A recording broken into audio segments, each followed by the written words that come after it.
DXB today, bit of a movement special for you today on the show. Hope you're enjoying the show. Hope it's inspiring you one way or another to, well, move a little bit more. And to that end, let's meet our next guest, because a lot of people will think movement, or they'll say movement and they'll think fitness. So let's get into that one, because fitness is not just about looking good, but also taking care of our emotional well-being. To discuss this further, with us now is Alexander Savva, the product manager at Wellfit, a brand that needs little introduction here. Alex, great to have you with us. Thanks for joining us. Thank you very much. Glad to be here. What's your sort of take then on this, on the whole idea that movement is growth? I mean, it's something that's drummed into us from a young age as well.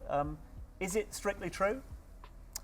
Well, I think it depends on kind of what you like to do. If you grew up playing lots of sports, it's very easy to say that, because it's just natural to play maybe football or rugby or hockey or just go to the park. But obviously being in Dubai, especially now it's hot, it's very, very difficult to exercise outdoors. But that being said, me and 20 of our members and colleagues today, we went to Kite Beach at 6 a.m. as it was Global Running Day. So we did the run, we did 6K. So there are opportunities for people, but you have to kind of create those opportunities. Yeah. And Alex, what would you say to someone who's been inactive for a long time? What would you say to encourage them to come to someone like yourself and get back into lifestyle like this? Yeah, I mean, that's probably the hardest thing to start. So there's many different operators out there and amazing gym facilities. Our one specifically, what we offer you is like a full movement screen. So we do a movement analysis, we do your body composition analysis, and then we obviously got a select amount of different personal trainers that maybe you could work with. It can really help you achieve your goals, whether it's recovering from an injury or whether you've just been inactive for a few years and you kind of have to really build it up gradually. Because what you don't want to do is sort of not exercise for 2 years and think, yep, I'm going to jump into a HIIT class, and then that's it, you don't exercise again for another 5. What would you say is the minimum number of times someone has to exercise? Well, I put my fitness hat on. It all depends. It's cliche. It all depends on your goals, what you really want to achieve. So, obviously, you guys were speaking earlier, and it depends. If it's a child, you know, the goals are going to be completely different. Is it a child that's focused on becoming very good at jiu-jitsu?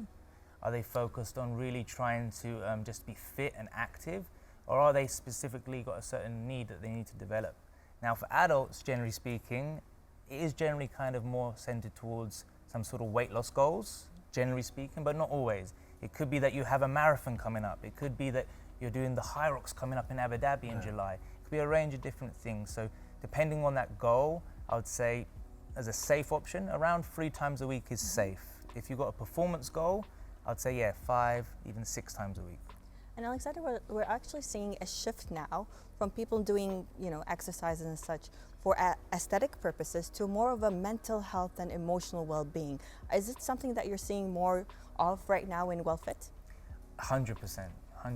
So I think that, the era of sort of Arnie bodybuilders, it's sort of died off a little bit, and now people are more looking to get into, say, a gym or group-based classes, particularly in Dubai, because they want a sense of community. They want a sense of belonging. Most people move here and they don't have all their family or their friends. So when you become part of a group and other people share the same values as you, they're not all about just, maybe doing things like going out to restaurants and things like that. They actually want to really focus on improving their health and wellness. And when you find those group of people, and I know many people in Dubai over the years that they met in the gym and they're still friends today. You must be about the 24th person I've heard in the last 24 hours mention HYROX as well. I mean, I know that the fitness industry moves in circles and cycles, etc., and there are certain trends.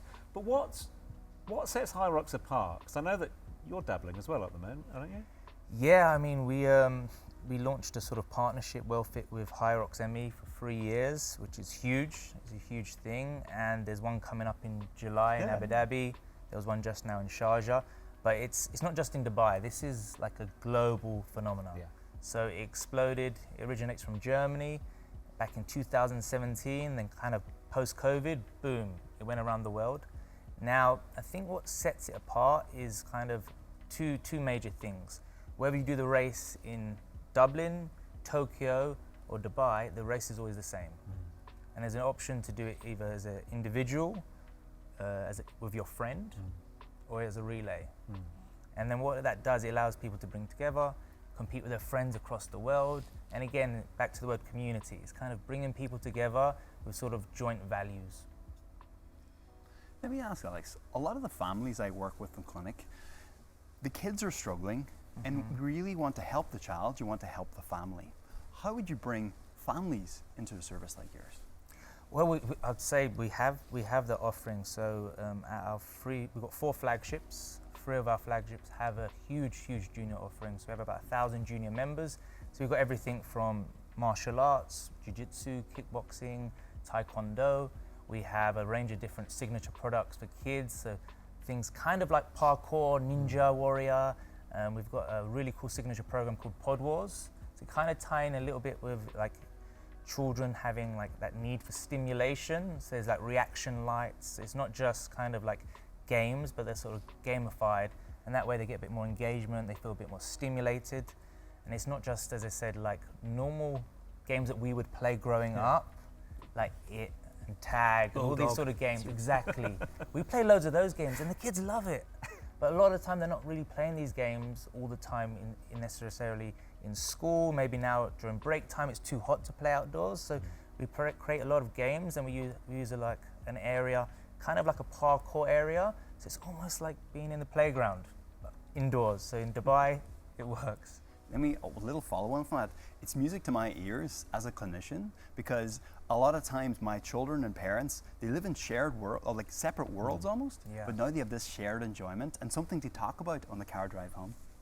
100%. I think gamification, particularly for the juniors, is something we've been exploring. We've got one program called Wall Busters. So it's like a giant screen, and you can kick a football at it and it'll give you points depending where you hit the ball.